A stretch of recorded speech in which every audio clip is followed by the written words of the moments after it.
Welcome to episode number 4 of Real Estate Success Podcast, where we interview real estate sales, investment practitioners, and entrepreneurs. I'm your host, Tommy Kim, with my co-host, Cole Harvey. What's up? What's going on, guys? Today we're going to be interviewing Kayla Frerking, who is the Regional Director for Asset Preservation Incorporated in Southern California. API is one of the leading qualified intermediaries in the 1031 tax-deferred exchange space. We're going to learn all about what 1031 means, how real estate investors and financial planners use that and other investment strategies to navigate in the income property world. It's going to be really, really cool. So make sure you guys take a lot of notes, pay a lot of attention. If you like the content you have here, make sure you hit that subscribe button, smash the like bell, and comment below if you have anything to say about this info or any future episodes we may have. Okay, enjoy the episodes and look forward to seeing you on future episodes. Hello, everybody. This is Tommy Kim with Real Estate Success Podcast, where we interview top practitioners and doers in real estate investment and sales space. Today, we have amazing guest, my co-host Cole. What's up? You're gonna make the intro, right? I am the amazing guest. What's going on, Tommy? How you doing? What's going on? No, I'm kidding. No, we're really excited. Today we have Kayla Frerking, who's the division manager for Asset Preservation Inc. And today we're going to talk all about 1031 tax deferred exchanges on real estate transactions. And this is going to be awesome. Kayla is a fantastic trainer in this space. We've had the pleasure of working with her for a few years. She's really fantastic at using like real world examples to help educate people on these investment and tax exchange strategies, which is fantastic. And she has an awesome, huge background in this as well. So, I mean, she's been with Asset Preservation for a while. We'll get into that, but she was with another qualified intermediary, which we're going to get into explaining what that is also shortly. But she has done thousands and thousands of transactions on the real estate end, as well as a QI. So really, really excited to have her here. She's serviced investors and attorneys, accountants, financial advisors, as well as real estate brokers and realtors, like much of our audience. So very excited to have you here. Thank you so much for joining us today. Thanks, Cole. Thanks, Tommy. I'm very flattered. It's always, the bio introduction. So I'm always like, thank you. Tell me more.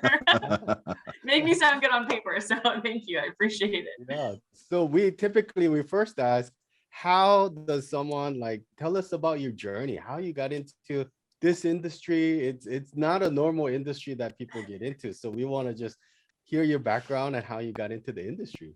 Absolutely. Fun one for me. Actually, my father's been in the real estate investment sector my entire life. I'm in my early 30s, so it's a little rare for someone my age to be in this role. I grew up with dinner table talk of tenants in common structure. My dad created one of the business method patents for that actual structure that you see when you pull title, how tenants in common share a vested percentage of real property ownership. So that excited me, believe it or not, when I was in my teens, and I found it very intoxicating. I decided after that I wanted to go to design school to stray away and do my own path. I ended up at FITM in Los Angeles, the Fashion Institute of Design and Merchandising. I have a degree in communications and visual design. So for me, it was focusing on events, coordination, and management.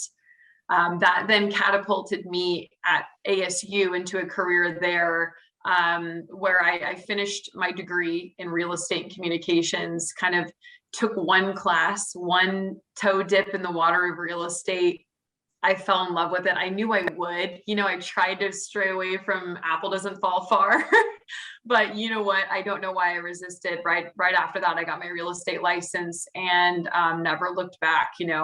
I started doing my first 5 years of real estate. I was doing luxury transactions that turned into investments. And then another accommodator I worked for, a national accommodator, said, hey, you need to work with us. You've been doing so many 1031 transactions. Come over. I did that. And there really wasn't movement lateral for me at the time where I wanted to be. So I called up Asset Preservation, called up First American, all the heavy hitters. And I really had a bond with Javier Vandesteeg, who's our president, and Scott Saunders and my boss, Bill Angove. All three of them decided to fly me up to Sacramento, train me for a full week, and put me in this massive role in SoCal. So I am so fortunate and blessed to be with a company that really takes care of its own, right? So that's really my story and how I got here. And I've been with API for almost 5 years now, and I've been in real estate for 12 years. And you know, you got to keep educating and growing. So there's so much to learn. And Tommy, you're right. This is such a niche space that I'm so passionate about it because every single day is different. You know, the phone calls I get from you, Tommy, that, you know, there's so many different complexities and how to move an asset here, how to work title. So the creativity really gets me going and it makes me happy. Yeah, whenever I get, like, I meet investors or people that are in the space, I'm like, man, the real people that really know how to do this real estate are 1031 exchange advisors, because they've seen it all. They've seen like the ins and outs of investments. And some of you guys that are new to the channel and you're starting out real estate, you might not be too familiar with what 1031 exchange is. So you had this amazing journey. Carrie, can you get us into what, like, just explaining to, let's say, a new agent what 1031 exchange is, Yes. And what it covers? Yes. So 1031 is an IRC, Internal Revenue Code. IRC, of course, there's an acronym, right? It's real estate. We give an acronym to everything. So IRC Section 1031 is a part of the tax code. It was created in 1921 by the IRS. It's been implemented in our tax code, which obviously is now more than a century. In 1984, we created timelines and restrictions and regulations. So today, what you see as a real estate 1031 transaction is anyone holding investment real property can use this tax code to potentially defer all capital gains and redeploy the entire investment into more real estate. So in my opinion, it's the last and greatest wealth building tool available for the little guy, right? We go out and we buy real estate in California, specifically here, where the highest capital gains state tax at 13.3%. And you hold an asset for a decade even, and then you're going to be paying up to 35% minimum in capital gains out of our state. So this tool allows you to use our services where we hold the money in between the sale of that current investment and the purchase of more real estate investment. So you're not triggering a taxable event by holding actual receipt of funds. Yeah. That was for someone getting into real estate at the beginning. It's gonna be a tough concept to understand. Can you give us like maybe like a scenario of like what a beginning entry-level investor how they can benefit from it? Yeah. So let's say you're talking to your great title reps, right? Or escrow officers, whoever you're farming, you know, whatever your tactic is in your strategy, your marketing strategy, be aware that they're non-owner occupied. So you cannot exchange your primary, right? So that's step one. Verify that that person is listing an investment property, whether it's a vacation rental, right? Airbnb, or it's something that they've held for a long term and they have long-time tenants, right? So that's step one. Once you've listed a property, right, make sure the valuation is on the money, meaning what was their cost basis? That's a good question to always ask your investor, right? Just to be aware. Hey, you bought the property for 500K, you're selling for $1 million, you know that's an investment. Look at that number, they have a gain of 500K, right, in that example. So really I'd focus on cost basis, the sales price, that gives you the gain, and then you can decipher, hey, might be a good idea for you to list and do a 1031, right? So land the listing and help your investor that way. So you're a little in the loop with what their gain is and what they could be paying. And again, I like to use an estimate number of 35% capital gains.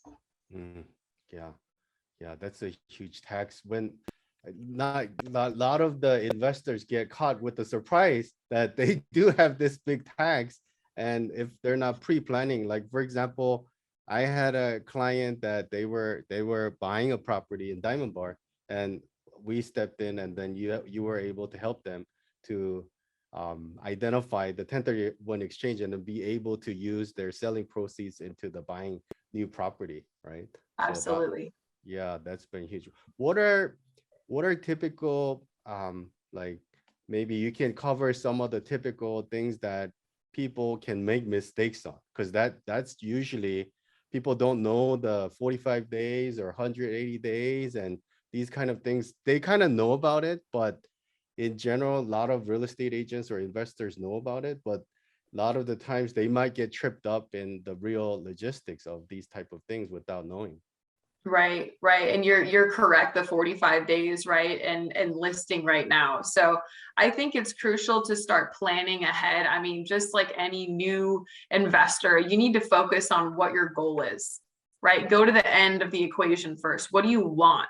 So let's focus on getting to that goal by establishing the replacement property in an exchange, right? You know what you want, where you're going to look. Because we know you list right now, the volatility in the seller's market. I mean, we're seeing a little, but not on my end, right? So, Right. so someone comes in and gives you an all cash offer, 7-day close. That normally sounds extremely appealing. But in the 1031 world, all you have is time. That's your money piece, right? When you're in contract with a 7-day close, day of that close period begins your exchange timeline, where you have 45 calendar days to identify in writing the replacement property. After day 45, if you have an ID, you have a blown exchange and the money goes back to you and you're facing a taxable event. So absolutely, Tommy, look at the timelines. Make sure you look at the end goal first, where you're planning on buying. There's no reason to get excited, set up with this quick close. The negotiation factor there is, hey, maybe counter with a 30-day close to buy your client additional days with their identification, and frankly, make your job easier in finding them replacement property, right?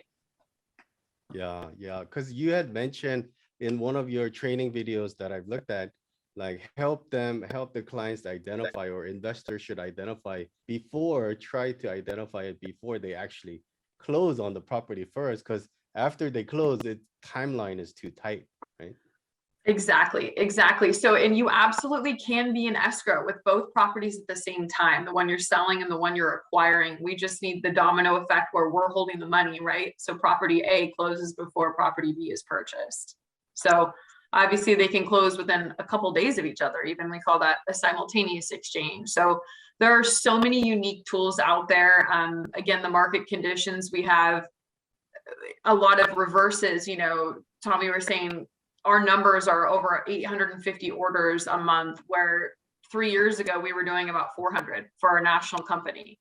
So we're still doubling what we're doing, and our reverses are almost tripled.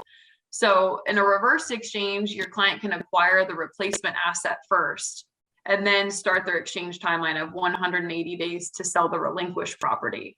That's highly desirable right now for our clients, right? You're figuring out something else that's available on the market and really confirming that's what you want. So again, my first statement, what's your goal? Find this property, right? Yeah, that's amazing. So like really right now, I think it's a very integral time in real estate market where interest rate is going up. When we're recording this, we're in May of 2022, and a lot of sales activities, like the buyer activities, has gone down. We're not getting the 20, 30 multiple offers.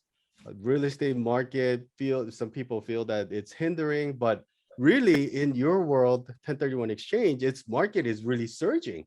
And It is. and it sounds like to me that investors are really active in terms of placing properties and removing and finding the up leg and all these things, where the normal real estate agent starting out or regular investor might have different kind of ideas. Can you elaborate how that's why that's so different? Yeah, well, when you think about timing, right? I'm a numbers person, right? So when we're thinking about timing, we know that a primary home, right, sells between 8 to 10 years. That's on average. Usually 8 is that middle cushion number, right? So when a family lives there, that's their home. Something happens, whether it's their kids graduated college, they move, right? Or that's a brand new starter home. They're growing, they have a family, they need more space, right? So it's usually that 8-year marker. Investment properties 3 to 5. So when a new agent is focusing on the family friend circle starting out, that's all we go to, right? Who you know, who's in your sphere, make sure everyone has your card. And when that happens, that timeline's a little different. But when you're building a pipeline on investments, right? And people are seeing 5.11 as an interest rate. That was the last time I looked. I don't even know what they are today. I don't know if you guys know, but when they're looking at that, that's not 20%. That's not 10%. We're still in the fives. That's pretty dang good.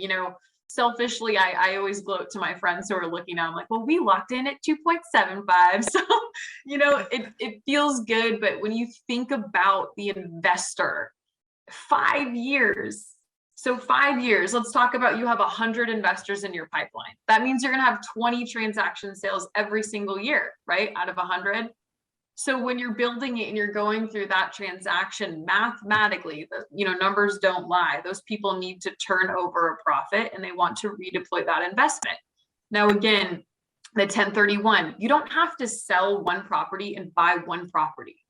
You can sell a property here in Southern California in Irvine, let's call it a commercial building, and then exchange into one condo in Laguna Beach, one condo in Florida, a single family rental in Sun Valley, Idaho for vacation home rental purposes to ski in, right?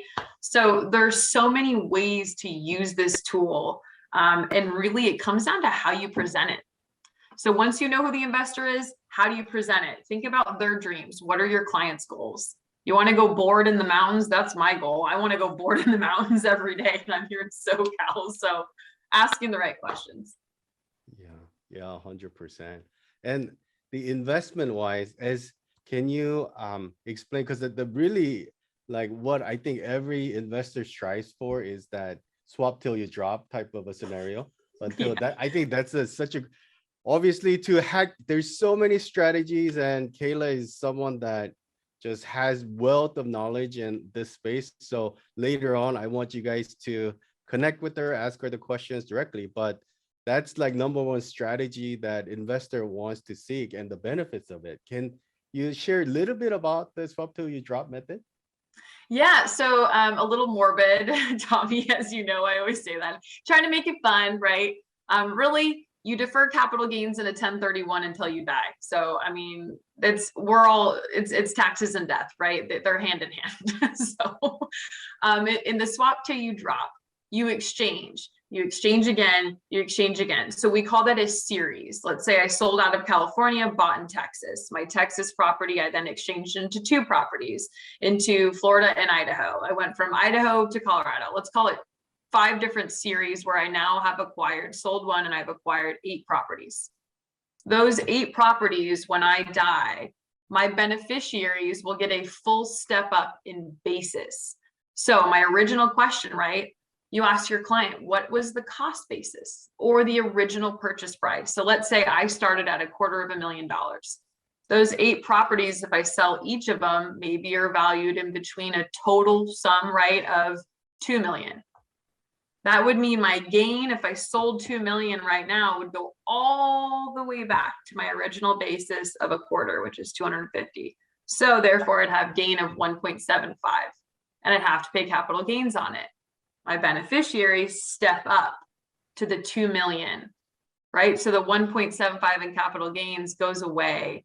And they're not left with paying taxes on my investments when I die. And they can go ahead and say, hey, I'm going to sell A, B, and C and make all this money. So same concept applies for spouses. So you get a half step up in basis for spouses. So neat life estate planning. Put your money to work for you, collect rental income, hold these assets, and then really swap till you drop.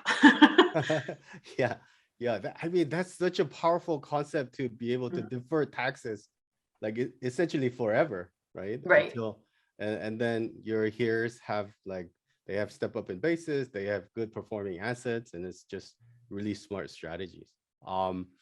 What are, like, let's say, because you work with so many investors and a lot of my clients and so on, what are typical questions that come up that maybe you can advise them on, that, that investors are like asking? What are a couple of things that you can advise them on that would benefit them knowing about 1031? Yeah, I mean, for me, it would be the most common questions are the market conditions and why. Why am I going to exchange and what do I buy, right?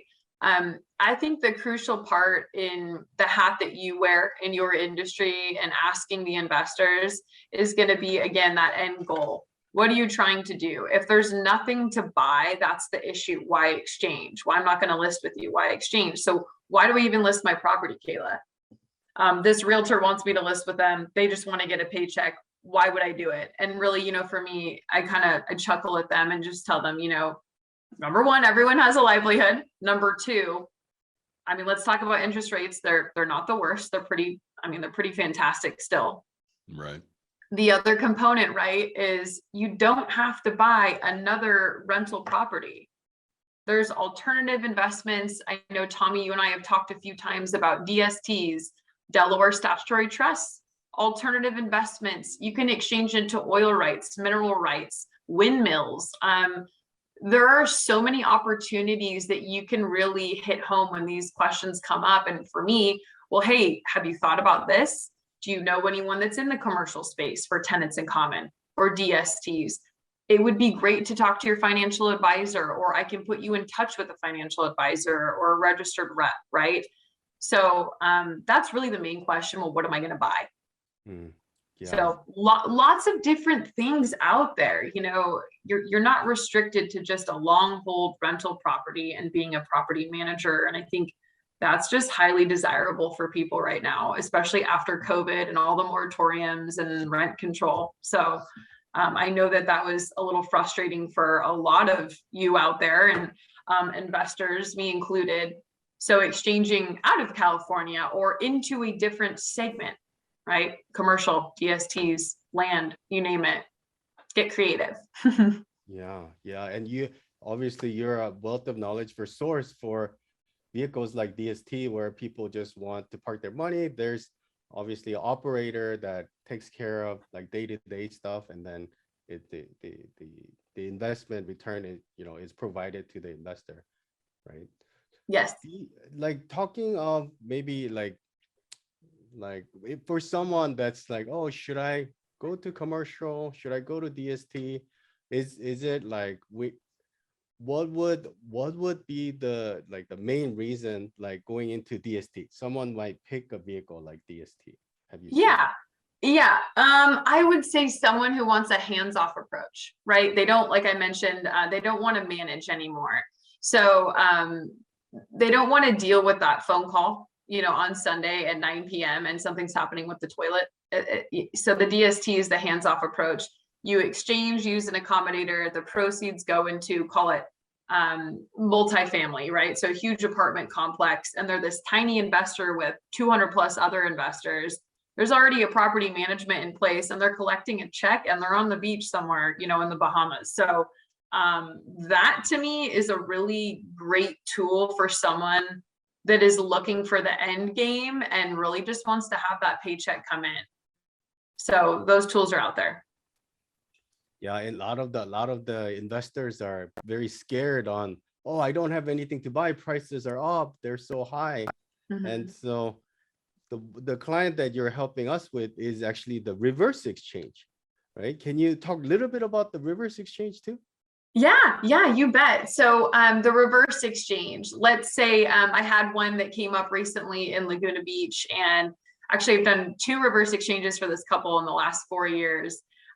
They keep moving like 4 houses closer to the beach. So in their scenario, right, they have this rental property, and then the one 3 houses down went up for sale 2 years ago. They put an offer in on that property, talked to the neighbors and said, we've been wanting this. We want to get closer to the beach. Absolutely. They went ahead, they put an offer in the replacement. They had all cash, lucky them, right? It was about a $2.6 million purchase. We went on title. We parked title on the replacement property. Once they closed escrow, they had 180 days, which is the entire exchange period, to sell the property that they currently owned as an investment.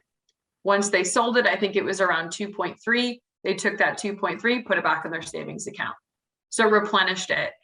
They did the same thing, I believe, 2 weeks ago they closed. Yep, 2 weeks ago they closed on the replacement property.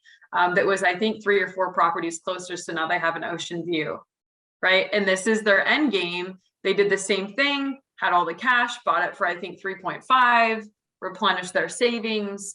And then their goal after holding this for 2 years is to convert it to a primary and move into it. So they've been using this series of leapfrog and then the holding period of 2 years as an investment to convert it into primary and move in. So that's a really neat one for reverses too, right? What do you want long-term? What can you get? I mean, if you're going to buy high, sell high, find what you want. There's that crunch period of identification in a delayed exchange that I know really rattles some people. So reverses are there for them. Yeah, that's huge. I mean that all these scenarios bring in so many great strategies. And can you cover a little bit about people that are buying maybe lesser valued properties and how the boot works? Yeah. So let's say you sell a property for 1 million and you buy a property for 800,000. We're going down in value. The rule in 1031 is you must reinvest the net equity. So that's the money, the cash that remains after closing costs, and also have the same or greater debt, right? So whatever it was at time of sale, not the original loan, but whatever it was on the settlement statement to the penny, right? So replace that number and then replace the cash. So in that scenario, let's say closing costs were 50 grand out of the million. That means that there's on average, let's say there's no debt. So that's 950,000 remains, right? 950K is a little bit of a surplus, right? For the 800 purchase, you have 150 remaining, right? The 950 minus 800 gives you 150. That 150 surplus of cash is classified as boot, just like Christian Louboutins, your boots on your feet, right? So that boot is taxable, just like those boots. That boot is taxable, but only the 150, right? In my example. So we call that a partial 1031. I have a lot of clients that are doing that right now, that maybe there's a smaller asset they want to do and they want some cash in their pocket. They don't know what's going to happen next. The world is a crazy place right now. So having some liquidity on hand works for them, but they also want to have some lucrative income. That's huge. That's humongous. Yeah. What do you think like real estate professional brokers can potentially bring as a value for their investors? Like besides bringing them the 1031 knowledge and experience, obviously connecting with experienced people like yourselves. Is there like a maybe tip that you see like good brokers or agents that are doing or implementing in the market to really diversify their investment client portfolio? Sure. I would say it's really working with the right people. I think on the commercial end, commercial people should have a relationship with residential realtors, and flipped. I think that residential realtors need to have a relationship with commercial, because there are so many missed deals in between the two segments. It blows my mind when I get a call from a commercial broker. Hey, do you know someone that maybe is a savvy 1031 realtor? Absolutely. Right. So I think people drop the ball there in those connections, and I'm losing you. So drop the ball there on those connections of really branching out from what you think is the norm. And then as far as listing, I just think it's crucial to find that replacement. You know, I can't say that enough. Even if the market isn't the way it is, just know the end game. And as a real estate professional, be right there in the know with your title reps. You know, there's so many vehicles that they have that will pull investment non-owner occupied. Same with your lender. Pulling a 1003, knowing that it's not owner occupied, being aware and being able to have those conversations with your clients, understand the terminology and be able to break it down, right? I think sometimes when I'm with the DST investors and the securitized space, I get so carried away with this terminology, and you really need to speak to your audience, right? So communicate and focus on who you're speaking with, whether it's maybe someone who's in full retirement that's 70 years old and is selling their only investment property, right?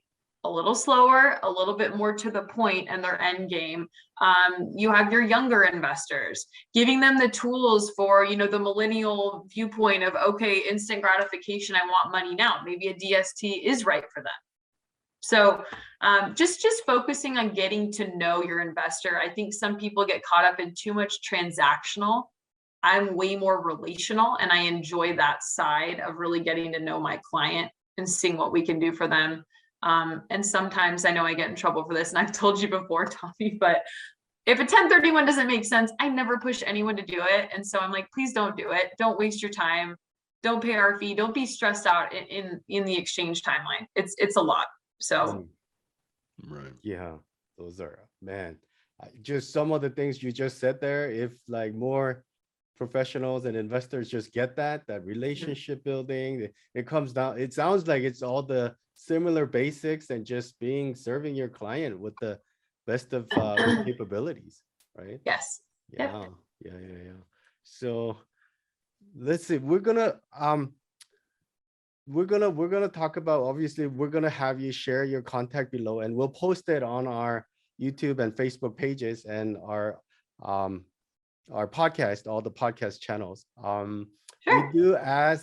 We do ask our guests coming up, because you shared so much, it sounds like you have that similarity the success people have, which is coming from abundance mindset, coming from the mindset to share and advise and guide your people, right? And we're always curious what kind of books like you guys like read and follow, and like, so we want to ask you what your best like favorite book is that you like to share with our audience.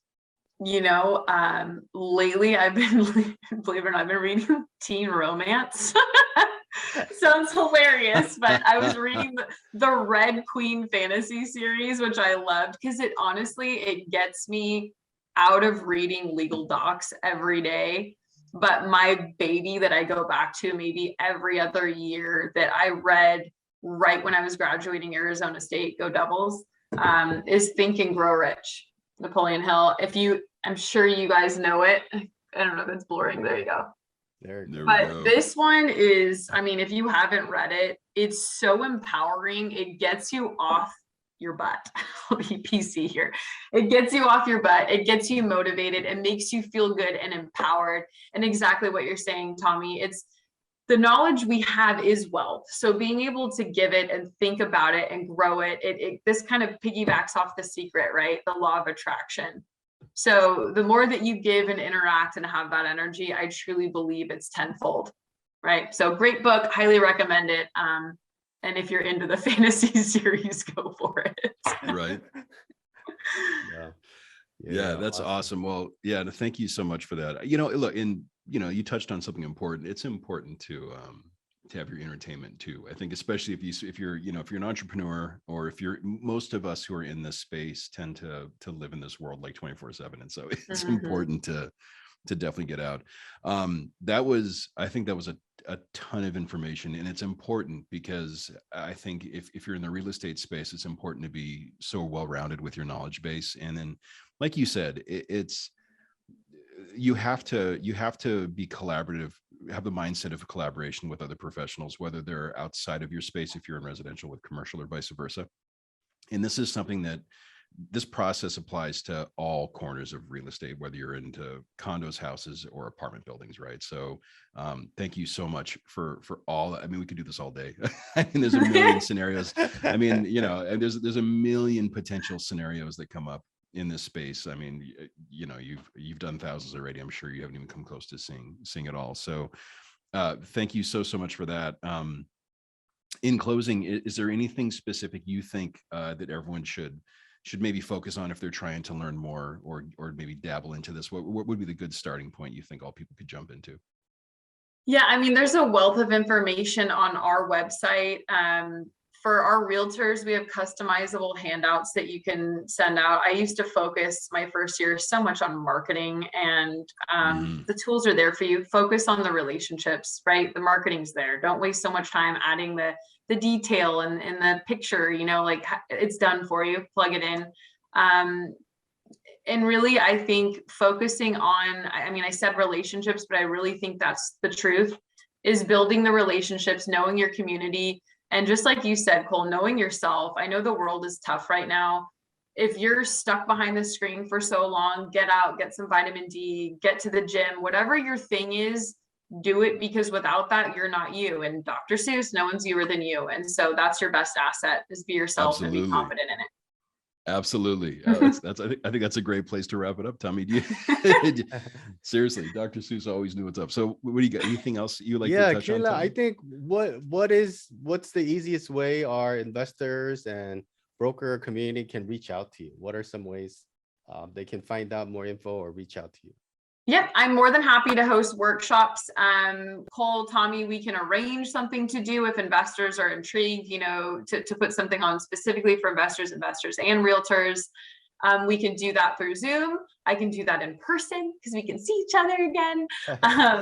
We can also reach me by email. It's kayla@apiexchange.com, or on my mobile, which is 949-308-9543. Text, call, anything you need, I'm available.